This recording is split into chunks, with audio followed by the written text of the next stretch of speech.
Assalamualaikum warahmatullahi wabarakatuh. Waalaikumsalam. Salam Aditya Karya Mahatma Yuda. Sobat pejuang Qatar, kembali lagi bersama saya dan Mas Edi. Ada Mbak Diah Retno, Mas Tio. Sehat Mas Tio? Kita lagi mau silaturahim ke rumahnya Ibu Hajah Noviatul Faroh, Ketua Komisi 4 DPRD. Masuk yuk. Ayo masuk. Assalamualaikum. Selamat sore Bu. Ayo masuk. Dari Karang Taruna Bu, pejuang Qatar. Alhamdulillah bisa silaturahmi. Iya Bu. Nggih. Maaf ganggu waktunya Bu. Betul.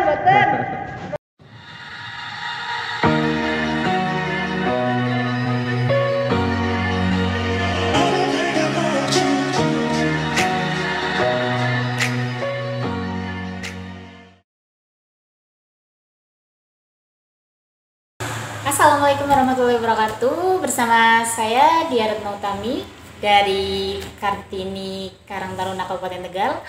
Kali ini saya bersama Ibu Haji Noviatul Faroh nih Bu. Iya. Untuk lebih lengkapnya langsung saja ke Ibu Novi untuk memperkenalkan diri. Monggo Ibu. Iya. Assalamualaikum warahmatullahi wabarakatuh. Saya Noviatul Faroh dari fraksi PKB. Kebetulan saya juga Ketua Komisi 4 DPRD Kabupaten Tegal. Alhamdulillah hari ini sangat senang sekali saya kehadiran atau kedatangan teman-teman dari Qatar, Kabupaten Tegal. Kita akan berbincang-bincang ya. Alhamdulillah saya bisa berbangga hati ini hari ini kedatangan para pemuda-pemuda yang semangatnya luar biasa. Oke, baik. Saya akan menanyakan beberapa poin Ibu. Iya. Yang pertama, gimana sih awalnya Ibu Novi ini tertarik sama dunia politik? Oh, alhamdulillah. Sebetulnya kalau tertarik di dua politik ini kayak apa ya? Bagaikan saya tuh nggak bermimpi ya, nggak mimpi menjadi seperti sekarang. Walaupun dulu saya memang kuliah saya di ilmu politik, itu memang hobi saya. Saya itu suka berorganisasi kan.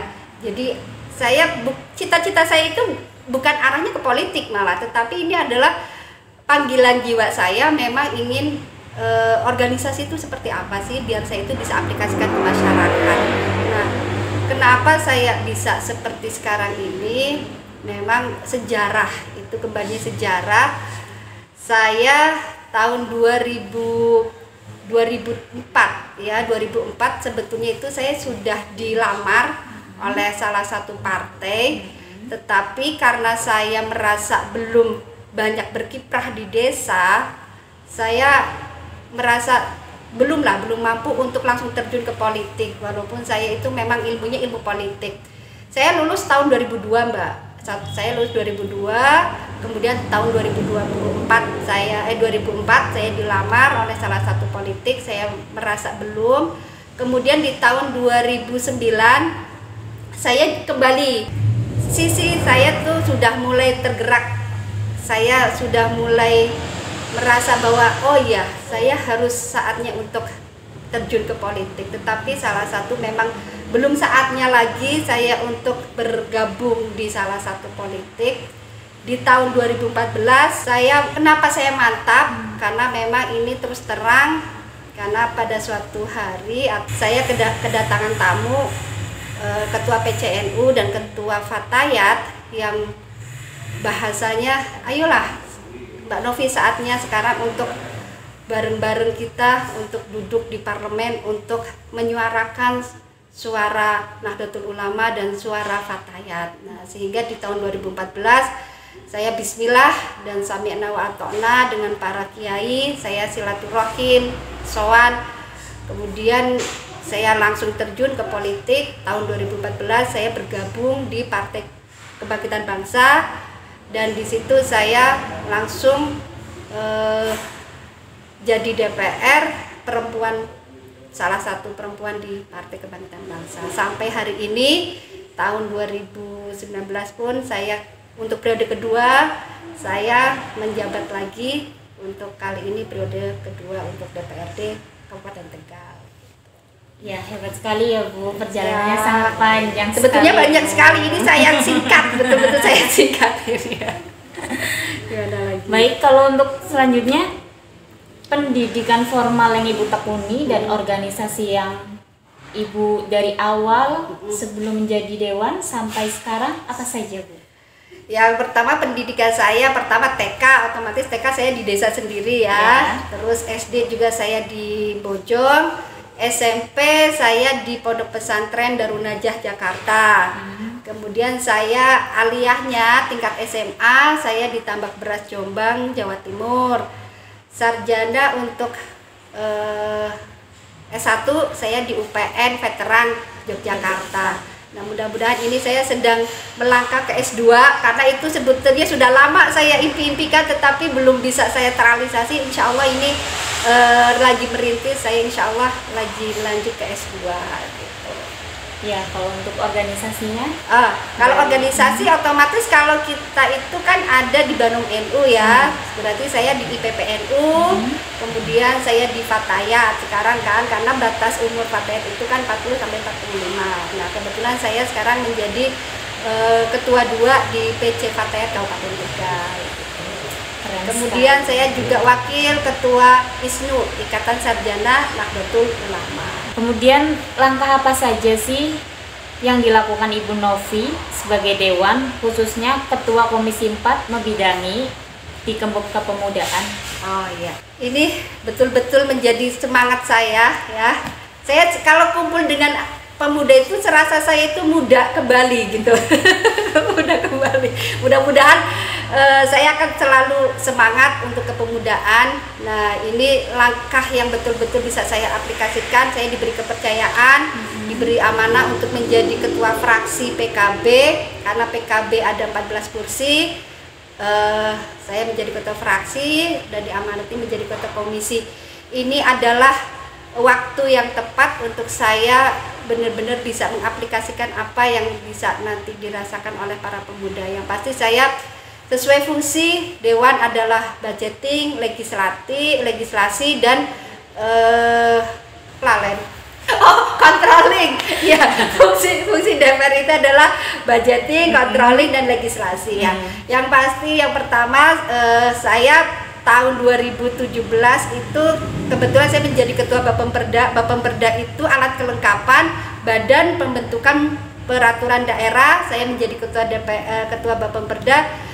Langkah yang awal saya membuat perda kepemudaan. Itu kenangan yang menjadikan saya ya bersama-sama dengan fraksi yang lain, tetapi kebetulan saya menjadi ketua Bapemperda, saya inisiator pemuda itu harus layak di Kabupaten Tegal, sehingga saya menjadikan perda ini untuk langkah ke depan pemuda itu seperti apa. Alhamdulillah di tahun 2019 setelah tahun 2017 saya menginisiator perda kepemudaan, tahun 2019 Kabupaten Tegal mendapat prestasi Kabupaten Layak Pemuda gitu kan. Nah, tetapi saya berpikir tidak cukup sebagai sekedar perda atau peraturan, tetapi tidak bisa dirasakan oleh pemuda selayaknya pemuda dari sarana prasarana, infrastruktur ataupun anggaran. Kemudian itu lagi legislatif, kemudian saya controlling, saya akan tetap mengawasi. Setelah pembuatan perda ada proses lanjut yaitu adanya perbub. Nah, untuk saat ini belum diterbitkan perbub, saya harus mengawal atau mengontrol sampai terbitnya perbub sehingga perda ini betul-betul memang bisa diaplikasikan. Kemudian anggaran, kebetulan saya juga badan anggaran, insya Allah karena tahun ini itu memang berdampak semua ya, semua anggaran kita refocusing, itu memang harus aturan untuk pencegahan dan penanggulangan COVID, sehingga ada beberapa anggaran yang memang harus kita refocusing. Mudah-mudahan di tahun ke depan untuk anggaran yang pro kepada pemuda kita bisa kawal, termasuk semua stakeholder, semua OPD itu harus pro memberikan ruang yang luas kepada para pemuda, khususnya kepada Karang Taruna. Walaupun memang kapasitas Karang Taruna itu di bawah naungan Kemensos, dalam hal ini berarti Dinas Sosial, itu tidak memberikan ruang sempit. Karang Taruna itu hanya milik Dinsos, bukan, tetapi Karang Taruna itu milik semua OPD, baik Dikbud, baik Dinkes, baik Kominfo, dan semua OPD itu termasuk di Permades ya. Itu pun harus betul-betul ada ruang anggaran yang pro kepada pemuda, khususnya Kabupaten Tegal. Gitu. Kemudian untuk harapan dan pesan Bu Novi kepada generasi muda dalam menghadapi era 4.0 ini apa Ya. Ibu? Ya. Harapan saya kepada para pemuda yang pasti harus tetap semangat Ya. karena tantangan ke depan itu akan lebih dari sekarang. Persiapkan diri dengan saatnya kita bermain medsos, bermain IT untuk menghadapi semua kendala ataupun tantangan. Saya yakin pemuda-pemuda Karang Taruna khususnya Kabupaten Tegal ini adalah pemuda yang mutiara terpendam. Banyak sekali pemuda-pemuda ini yang berkreasi, berkreatif, dan kami berharap pemuda-pemuda Kabupaten Tegal ini bisa berprestasi, bisa membawa nama baik Kabupaten Tegal kepada nama baik yang lebih mengharukan lagi, khususnya di Indonesia dan umumnya di dunia. Gitu. Baik Ibu, kalau untuk pesan Ibu di masa pandemi ini untuk para pemuda itu seperti apa? Ya, di masa pandemi ini, marilah kita sebagai pemuda menjadi pelopor, ya, menjadi percontohan bagi masyarakat. Saya berharap Karang Taruna ini hadir, betul-betul action, hadir dan bisa dirasakan oleh masyarakat di tengah pandemi. Oh iya, Karang Taruna bisa menjadi contoh dengan cara protokol kesehatan, ya, dengan memakai masker, cuci tangan, berjaga jarak. Itu contoh yang betul-betul harus di-real lakukan oleh para pemuda khususnya Karang Taruna. Kemudian manakala ada tetangga yang terkonfirm positif, saya berharap Karang Taruna itu hadir dengan cara apa? Jogotongo, ya, dengan jogotongo, karena masyarakat itu image-nya tetangga yang kena confirm itu harus dikucilkan. Itu jangan, karena COVID itu bukan penyakit aib, bukan, tetapi justru harus kita bersama-sama untuk bahu-membahu. Terutama ini saya berharap Karang Taruna, betul-betul Karang Taruna itu hadir untuk memberikan pengertian kepada masyarakat bahwa jogotongo adalah hal yang terbaik dan menjaga kesehatan dengan cara imun yang kita jaga, hidup sehat, kemudian protokol kesehatan itu harus kita berikan.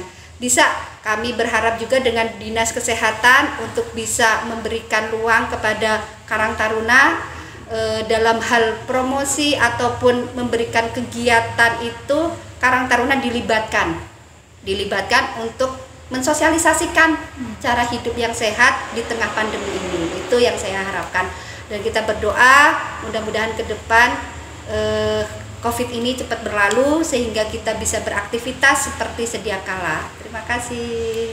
Sudah saatnya untuk perempuan berpartisipasi aktif membangun bangsa dan negara melalui jalur politik. Oleh karena itu, perempuan politik merupakan aset besar milik bangsa yang harus didorong maju.